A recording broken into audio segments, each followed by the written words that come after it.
여리고성은 난공불락의 성이었습니다.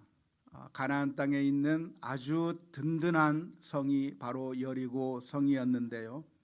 반면 그 성을 점령하려고 했던 이스라엘 민족은 변변한 그런 조직도 무기 체계도 없었던 그런 나약한 사람들이었습니다. 하지만 놀랍게도 이스라엘 민족은 그 여리고 성을 함락할 수 있었는데요.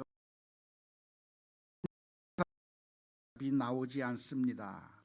하지만 놀랍게도 이스라엘 민족은 아주 쉽고 간단한 방법으로 여리고성을 함락시켰습니다. 여리고성을 누가 무너뜨린 거죠? 네, 옛날 고전 유머가 있는데요. 어떤 목사님이 주일학교 학생을 만나가지고 물었습니다. 얘야, 여리고성을 누가 무너뜨렸니? 하고 물어보니까 그 학생이 대답을 하는 거예요. 목사님, 제가 안 그랬는데요. 이 대답에 너무나도 충격을 받은 목사님이 주일학교 부장 집사님을 만났습니다. 집사님, 내가 얘한테 물었는데 그런 대답을 합디다. 도대체 이게 어떻게 된 일입니까? 그랬더니 부장 집사님께서 목사님한테 얘기를 합니다. 목사님, 걔는 거짓말 안 하는 애거든요. 걔가 안 무너뜨렸다면 안 무너뜨린 걸 겁니다. 그 대답을 들은 목사님이 통탄해하면서 돌아가려고 하는 그 순간에 그 집사님께서 말씀을 하셨어요. 목사님, 걱정하지 마십시오. 그거 세우는데 얼마나 듭니까? 제가 내겠습니다.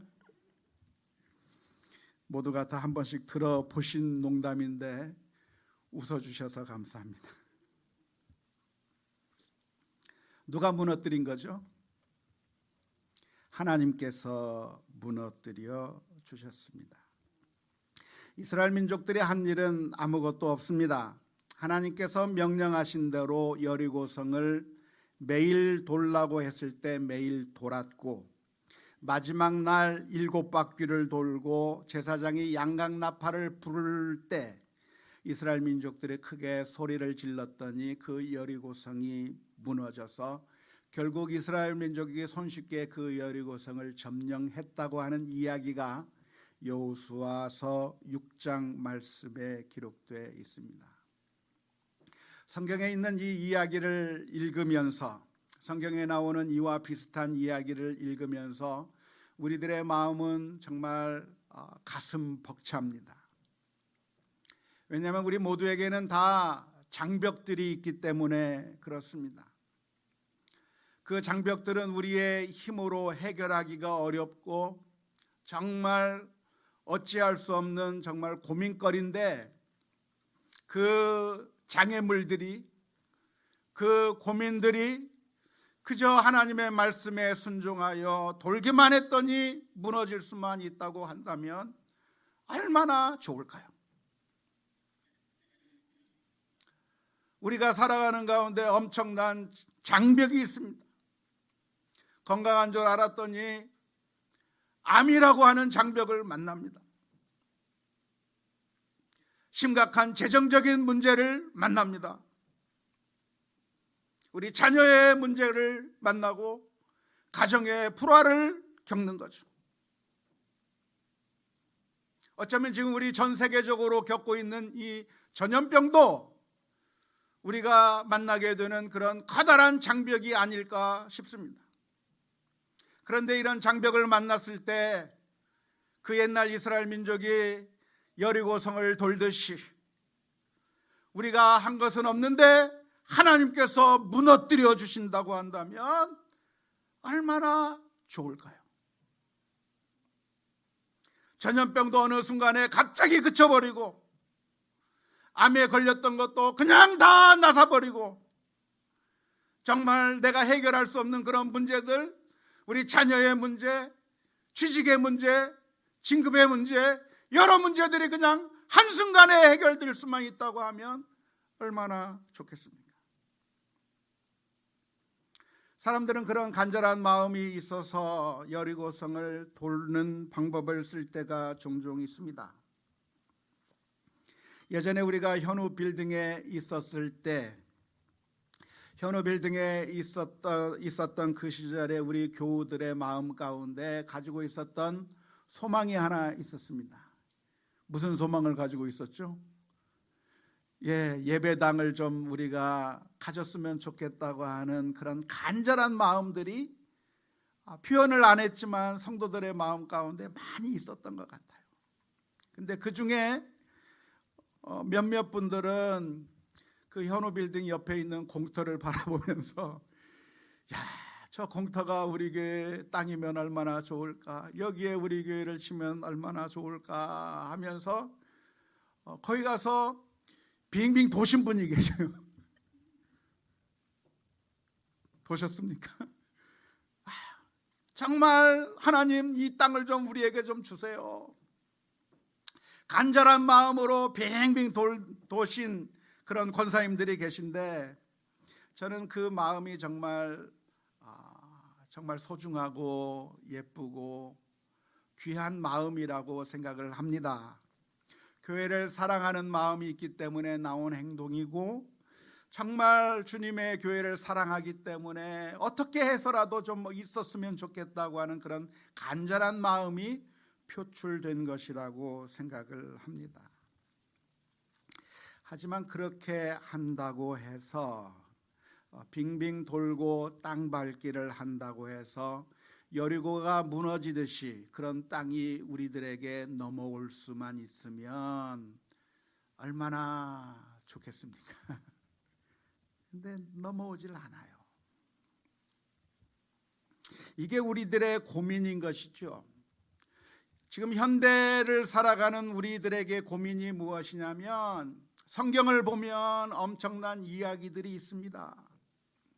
다윗이 골리앗을 무너뜨린 이야기도 있고, 여리고성을 빙빙 돌면서 무너뜨린 이야기도 있고, 그리고 간증을 들어보면 엄청난 경험들을 했다고 하는 이야기들은 듣는데, 정작 우리들의 삶 가운데서는 그런 일들이 나타나지 않는 것처럼 보이고, 골리앗이 내 앞에 있는데 그것을 쓰러뜨리고 싶어도 절대로 쓰러지지 않게 딱 버티고 있는 그 골리앗을 보면서 답답한 것이죠.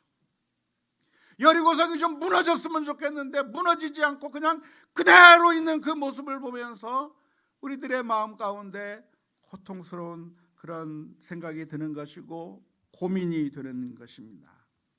그래서 여기서 우리가 한번 질문을 던져 보아야 합니다. 왜 하나님께서는 여리고성을 무너뜨리실 때 이스라엘 민족으로 하여금 그 여리고성을 도르라고 하셨을까라고 하는 것을 질문해 보아야 합니다.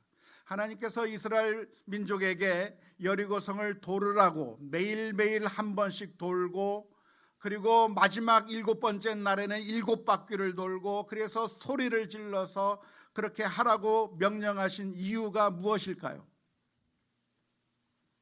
그것은 그렇게 빙빙 도는 것이 전술적으로 효과가 있기 때문이 아닙니다. 심리적으로 여리고성 안에 있는 사람들의 마음을 불안하게 만들고, 그래서 전술적으로 그렇게 빙빙 도는 것이 어떤 전략적인 효과가 있기 때문에 하나님께서 그렇게 하라고 말씀하신 것이 아닙니다. 여리고성이 무너진 것은 돌았기 때문에 무너진 것이 아니라 도른 거하고는 아무 상관이 없어요. 하나님께서 무너뜨리신 거예요. 사람들이 돌았기 때문에 이게 뭐 병뚜껑 따듯이 그 여리고성이 따신 게 아니거든요. 아무 상관이 없어요. 돈 건 돈 거고, 무너진 것은 이스라엘 민족과는 아무 상관없이 그 여리고성이 무너졌던 것입니다. 여기서 우리가 던져야 될 질문이 있습니다. 그러면 왜 하나님께서는 이스라엘 민족으로 하여금 도르라고 하셨나? 사실 하나님께서는 다른 방법을 쓰시려고 했다고 하면 써도 됩니다. 예를 들어서 여리고성을 무너뜨릴 때 돌게 하시는 것이 아니라 그냥 하나님께서 하늘에서 유황불을 내리셔서 그 여리고성을 무너뜨릴 수 있었습니다. 소돔과 고모라는 그렇게 멸망시키셨잖아요. 또 이 여리고성을 무너뜨릴 때 하나님께서 천사를 보내서 그 성 안에 있는 사람들을 죽일 수도 있었어요. 애굽 땅에 있는 장자들을 죽일 때 하나님께서 그렇게 하셨잖아요. 그러니까 하나님께서 하시고자 한다고 하면 이스라엘 민족이 도는 거 없이 그냥 하나님께서 그 성을 무너뜨리시려고 했다고 하면 무너뜨릴 수도 있는데, 왜 하나님께서는 이스라엘 민족으로 하여금 그 여리고 성을 도르라고 말씀하셨을까요? 한번 질문해 보셨습니까? 그 이유에 대해서 우리가 묵상하면서 하나님께서 의도하신 바가 무엇인지 생각해 보아야 하는 겁니다. 그 이유를 우리가 추측해 보자고 한다면, 그것은 하나님의 관심은 이스라엘 민족에게 있기 때문에 그렇습니다. 사람들의 관심은 어디에 있나요? 사람들의 관심은 여리고성이 무너지는 거에 관심이 있습니다. 저 장애물을 없애버리는 것이 사람들의 관심이고, 저 장벽을 허물어버리는 것이 사람들의 관심이에요. 그런데 하나님의 관심은 어디에 있어요? 그 성벽을 무너뜨리는데, 저거 장애물을 치워버리는데 하나님의 관심이 있는 것이 아니라, 하나님의 관심은 어디에 있다? 이스라엘 민족에게 있다는 거예요. 다시 말하자면 우리 자신에게 하나님의 관심이 있다고 하는 것을 살펴보아야 합니다. 다시 말하자면 하나님께서 보시고자 하는 것은 이스라엘 민족이 하나님과의 관계를 어떻게 하길 원하는가, 과연 이스라엘 민족이 하나님을 철저하게 믿고 신뢰하고 하나님의 말씀에 순종하기를 원하는가, 아니면 하나님을 배반하고 하나님을 따르지 않으려고 하는가. 하나님께서 보시고자 하는 것은 과연 이스라엘 민족의 마음이 어디에 있는가를 보시고자 원했던 것이 하나님의 관심이라고 말할 수가 있겠습니다. 관심의 차이가 있는 것이죠. 하나님께서는 우리가 하나님을 신뢰하고 믿고 따르는가를 보시기 원했기 때문에 하나님께서 이상한 명령을 해 주시는 겁니다. 여리고성을 돌아라 라고 말씀해 주셨는데, 상식적으로 생각해 보면 여리고성을 도는 것이 위험한 일입니까? 전략적으로 볼 때 아주 뛰어난 방법입니까? 마스크를 쓰니까 이제 대답을 안 하셔요. 위험한 방법입니까? 전략적으로 뛰어난 방법입니까? 위험한 방법이에요. 그 여리고성을 도는데 위에서 공격하면 어떻게 돼요? 다 죽어요. 여리고성을 도는데 갑자기 문을 열어 제끼고 공격해 나오면 어떻게 돼요? 큰일 나는 거예요. 상식적으로 생각해 보면 말이 안 되는 이 작전을 하나님께서 이스라엘 민족에게 요구하셨는데, 더 놀라운 것이 무엇이냐면 이스라엘 민족들은 그러한 하나님의 비상식적이고 논리에 맞지 않는, 이성적으로 납득이 안 되는 그 명령을 듣고, 놀랍게도 이스라엘 민족은 그대로 순종했다고 하는 것입니다. 오늘 읽은 히브리서 11장 30절에서는 뭐라고 표현하냐면, 믿음으로. 이스라엘 민족이 여리고성을 돌 때 무엇으로 돌았다고요? 믿음으로 돌았다. 어떻게 이스라엘 민족은 믿음으로 돌았을까요? 그것은 이스라엘 민족이 광야에서 40년이라고 하는 세월을 지내는 동안에 하나님이 누구신가에 대해서 철저하게 배우고 익혔기 때문에 그렇습니다. 광야에서 40년 동안 살아가는 동안에 여호와 하나님이 어떤 하나님인가? 하나님은 전능하신 하나님이시고, 그 하나님은 우리를 사랑하시는 하나님이시어서, 마치 목자가 양들을 푸른 초장으로 인도하고 쉴만한 물가로 인도하는 것처럼 하나님만 따라가면 괜찮다라고 하는 결론이 이스라엘 민족의 마음 가운데 있었던 줄로 믿습니다. 신명기 8장 2절에서부터 4절 말씀해 보면 이렇게 기록합니다. 내 하나님 여호와께서 이 40년 동안에 내게 광야 길을 걷게 하신 것을 기억하라. 이는 너를 낮추시며 너를 시험하사 내 마음이 어떠한지 그 명령을 지키는지 지키지 않는지 알려 하심이라. 너를 낮추시며 너를 줄이게 하시며 또 너도 알지 못하며 내 조상들도 알지 못하던 만나를 내게 먹이신 것은 사람이 떡으로만 사는 것이 아니요 여호와의 입에서 나오는 모든 말씀으로 사는 줄을 내가 알게 하려 하심이니라. 이 40년 동안에 내 의복이 헤어지지 아니하였고 내 발이 부르트지 아니하였느니라.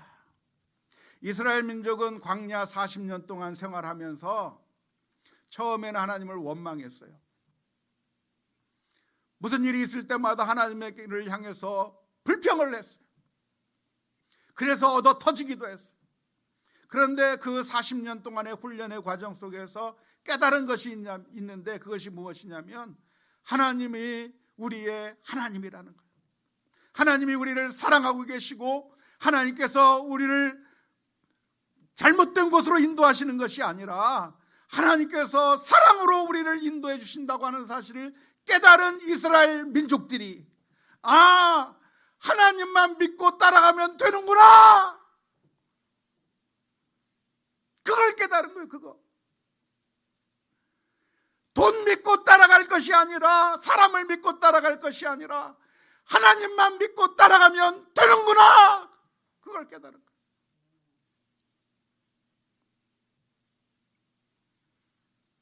하나님을 신뢰하는 훈련을 해온 것이죠. 광야에서 하나님께서 하라고 하시는 말씀대로 순종만 하면 먹을 것이 생기고 하나님께서 하라는 대로만 하면 전쟁에서 이기고 하나님께서 그 이스라엘 민족의 보호자가 되신다고 하는 사실을 깨달았기 때문에 광야 40년 동안에 이스라엘 민족들이 얻을 수 있었던 그 교훈이 무엇이냐면 하나님은 믿고 따르면 된다는 것인 줄로 믿습니다. 저는 결혼 생활을 한 지 30년이 조금 넘었습니다. 그렇게 돼 보입니까? 작년에 30주년 지났습니다. 결혼 생활 30년 동안에 제가 깨달은 게 하나 있어요. 그게 뭐냐면 아내 말을 잘 들으면 자다가도 떡이 생긴다는 거예요. 신혼 초에는 왜 그걸 못 깨달았는지 엄청 싸웠는데요. 30년 살다 보니까 아내 말을 들으면 좋구나. 이제 겨우 조금 다 깨달은 건 아니고요. 조금 깨달아 가고 있어요. 그런데 이스라엘 민족도 그걸 깨달은 거예요. 하나님을 믿으면 떡이 생기는구나. 자다가도 떡이 생긴다고 하는 사실을 깨닫고 하나님께서 말씀하시면 내 머리로 이해가 안 되고 내 이성으로 판단을 했을 때 맞지 않는 것처럼 보인다고 할지라도 그 여리고성을 도는 것이 위험해 보이고 말도 안 되는 그런 이야기처럼 들려도 이것을 말씀하신 분이 누구신가? 하나님께서 말씀하셨다고 한다면 나 순종할 수 있었다고 하는 것이 바로 이스라엘 민족의 모습, 믿음으로 7일 동안 여리고성을 돌았던 것이 그 모습인 줄로 믿습니다. 오해하지 마십시오. 그러니까 우리들의 신앙생활이라고 하는 것이 묻지마 신앙이 돼도 된다고 말씀드리는 것이 결코 아닙니다. 우리가 신앙생활할 때 무대뽀로 맹목적인 신앙생활을 해도 괜찮다고 말씀드리는 것이 결코 아닙니다. 안타깝게도 우리 성도들에게서의 문제가 무엇이냐면 그냥 묻지 않고 믿어버리기 때문에 더 큰 문제가 생기는 것을 보게 됩니다. 묻지마 신앙, 무대뽀 신앙, 맹목적인 신앙이 좋은 줄 알고 그냥 따라가는데 그 마치 맹인이 맹인을 인도하면 둘 다 구덩이에 빠질 것이라고 우리 주님께서 말씀해 주셨는데 정말 내가 바른 길을 가는지 바른 길을 가지 않는 것인지 묻지도 않고 그냥 무조건 따라가다가 함께 멸망하는 경우가 너무나도 많아요. 오늘 말씀드리고자 하는 것이 무엇이냐면, 그러니까 여러분도 그냥 묻지마 신앙을 하십시오라고 말씀드리는 것이 아닙니다. 오히려 성경의 말씀을 보면 정반대예요. 생각해 보라고 말씀하고 계셔요. 종종 우리 한국교회에서 일어나는 현상 가운데 하나가 무엇이냐면, 교회당을 짓겠다고 하면서 불가능한 일을 시도할 때가 종종 있습니다. 조그마한 교회인데 아주 큰 땅을 사서, 그리고 이 돈을 빌려서 어마어마하게 큰 교회를 짓고, 그래서 부흥할 것을 꿈꾸는 그런 교회들이 많이 있습니다. 놀랍게도 예전에는 그게 통했었습니다. 땅을 사놓았더니 땅값이 올라서 빚을 내서 땅을 샀는데 땅값이 그냥 천정부지로 솟아올라서 빚도 다 갚고 건축도 공짜로 하고 그냥 지었다고 하는 그런 간증을 들어보는 경우가 있습니다. 또 어떤 교회는 엄청나게 큰 교회 무리하면서 지었는데 이자를 정말 감당할 수 없을 정도로 그렇게 지었는데 교인들이 몰려 들어가서 갑자기 교회가 부흥해졌고 결국 아무 문제가 안 됐다고 하는 그런 간증들도 우리 주변에서 많이 듣습니다. 그렇게 성공한 케이스들이 종종 있어요. 몇 년 전에. 그런데 망한 경우도 종종 들어보셨습니까? 엄청나게 지었는데 결국 빚더미에 교회가 경매로 넘어가고 결국 이단이 그 교회당 건물을 매입하게 되었다고 하는 이야기가 요즘 너무나도 자주 들리는 이야기인 것이죠. 왜?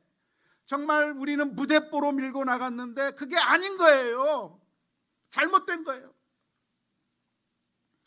신앙은 무대뽀로 그냥 밀어붙이면 되는 것이 아니라 사실은 생각해 보아야 하고 계산해 보아야 되고 따져 보아야 하는 겁니다. 예수님께서 뭐라고 말씀해 주셨습니까? 누가복음 14장 28절 말씀을 보면 이렇게 기록합니다. 너희 중에 누가 망대를 세우고자 할진대 자기의 가진 것이 중궁하기까지에 족할는지 먼저 앉아 그 비용을 계산하지 아니하겠느냐? 그렇게 아니하여 그 기초만 쌓고 능히 이루지 못하면 보는 자가 다 비웃어 이르되 이 사람은 공사를 시작하고 능히 이루지 못하였다 하리라. 그래서 교회가 세상에 비웃음거리가 되는 거 아닙니까? 짓다 만 것처럼 보여주는 그 건물을 보면서 사람들이 지나가면서 비웃는 거예요. 계산하지 않고 생각하지 않고 무대뽀로 밀어붙이는 것이 좋은 신앙이 아니라 사실은 잘못된 신앙생활인 것이죠. 그러면 도대체 어떻게 하란 말씀입니까? 믿음으로 해야 되나요? 계산해서 해야 되나요? 도대체 어느 쪽을 선택해야 됩니까? 한편으로는 불가능한 일처럼 보이고 무모한 것처럼 보여도 믿음으로 나가라고 하는 말씀이 있고, 또 한편에는 그렇게 무대뽀로 밀어붙이지 말고 계산해보고 생각해보고 따져보고 하라고 하는 말씀도 있는데 상반된 말씀처럼 되어 있는데, 그러면 어느 장단에 맞추어서 우리가 춤을 추어야 합니까? 여기서 가장 중요한 것이 무엇이냐면 하나님의 뜻입니다. 하나님께서 과연 원하시는가? 하나님의 뜻인가 아닌가가 결정적인 키를 가지고 있는 것이죠. 하나님의 뜻이 아닌데도 밀어붙이면 망하는 겁니다.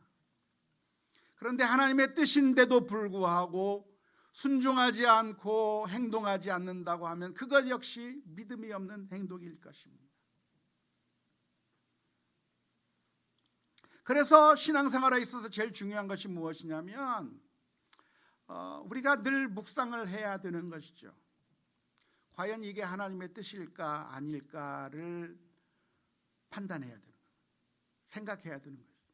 하나님의 뜻일까 아닐까, 이걸 고민해야 되는 것이 신앙생활의 아주 중요한 측면인데 안타깝게도 선한 일처럼 보이고 좋은 일처럼 보이는 것이 다 하나님의 뜻이 아닐 수 있다는 것을 종종 잊을 때가 많이 있습니다.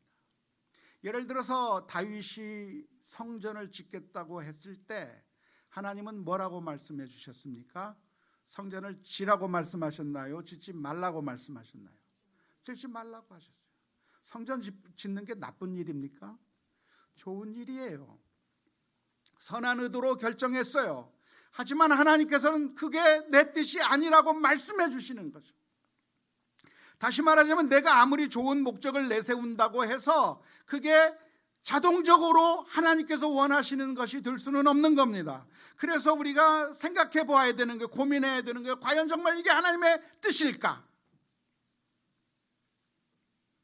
그런데 아무리 좋은 명분을 내세운다고 할지라도 그게 정말 좋은 하나님의 뜻이 아니라 많은 경우에 우리들의 욕심과 탐욕일 경우가 많습니다. 선한 일, 그리스도의 일처럼 보이는데 사실은 그게 인간의 욕심이고 탐욕일 때가 너무나도 많은 것이죠. 그래서 우리가 진지하게 물어보고 또 물어보고 또 물어보아야 하는 겁니다. 안타까운 것은 우리가 생각해내는 모든 생각들은 대부분이 하나님의 뜻과 상반된 생각일 때가 많습니다. 내 마음 가운데 솟아나는 생각이 좋아 보이는 것처럼 보이지만 그러나 사실은 하나님께서 원하지 않는 것일 가능성이 훨씬 더 많습니다.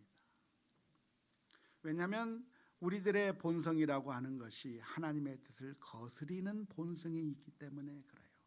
특별히 우리가 갈등의 상황에 있을 때, 우리가 불편한 마음을 가지고 있을 때 떠오르는 생각들은 대부분 하나님께서 원하지 않는 생각일 가능성이 많습니다. 우리들의 본성의 생각은 무엇입니까? 우리들의 본성의 생각은 미워하는 마음이죠. 원수를 갚고 싶은 마음이 있는 것이고, 화내고 싶은 마음, 내 주장을 꺾지 않으려고 하는 마음, 그리고 나 자신을 드러내려고 하는 마음들, 그 모든 것들이 다 성령께서 주시는 생각이 아니라 사실은 사탄이 우리들의 마음을 자극하고 있는 생각들이 많습니다. 부부싸움 하다가 떠오르는 생각들 다 악한 생각이 많아요. 신앙생활 하다가 시험 들고 갈등이 생겨서 떠오르는 생각들 다 사탄이 주는 생각들이 많아요. 하나님이 주는 생각이 아닐 때가 너무나도 많은 거죠. 그래서 우리의 마음 가운데 그냥 떠오르는 생각이라고 해서 그게 좋아 보인다고 해서 그냥 저질러 버리면 되는 것이 아니라 우리는 이 생각이 정말 하나님께서 원하시는 것인지 질문을 던져보아야 돼요. 우리들의 머릿속에 악한 생각이 잠시 스쳐가는 그것을 막을 방법은 없지만 그 생각이 우리들의 머리에 둥지를 들게 만들고 발전을 시키고 그것을 행동으로 옮기도록 만들어버리는 것을 해서는 안 되는 것이죠.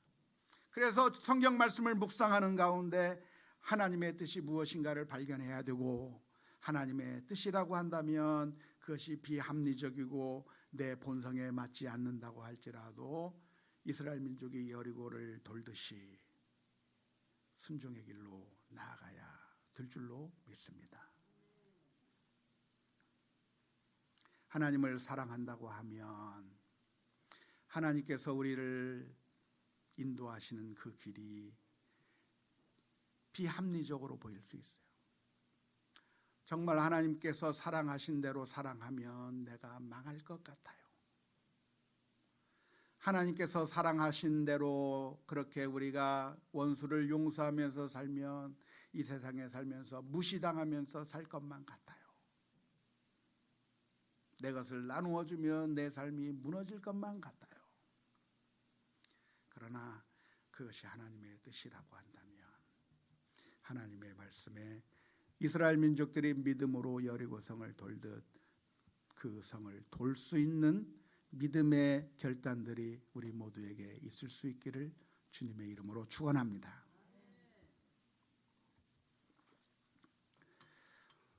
저는 결혼 생활 30년이라고 했는데요. 참 제 아내에게 고맙게 생각하는 것은 제가 가자고 할 때 따지지 않고 따라줬던 것이 참 고마워요. 제 아내가 가지고 있는 불만 중에 하나가 뭐냐면 자기가 결혼할 때 멋진 프로포즈를 안 받은 게 좀 불만이 많아요. 그래서 드라마에서 현빈 같은 사람, 이런 사람들이 멋진 프로포즈를 하고 그러면 나는 저런 프로포즈 한번 못 받고 얼떨결에 결혼했는데 하면서 얼마나 불만이 많을지 뭐. 근데 사실은 제가 프로포즈를 안 한 게 아니고 사실은 했어요. 반지를 안 줘서 그렇지. 근데 어떻게 했냐면 제가 앉혀놓고 얘기를 했어요. 최 선생. 그때 저는 전도사였고 주일학교 선생이었으니까 최 선생. 나는 목사 될 사람인데 나랑 결혼하면 나는 다른 사람들처럼 당신을 행복하게 해줄 수 없다고. 목사의 사모로 살아가게 되면 정말 힘들고 어려운 일 많을 거라고. 가짜는 사람들이 와서 하는 그 말 참아야 하고 엄청난 스트레스와 고통 가운데 살아가야 될지도 모르는데 그런데 나랑 같이 살면 안 되겠냐고 얘기를 했어요. 그랬더니 뭐라고 대답했을까요? 예스, 그런 거예요. 그리고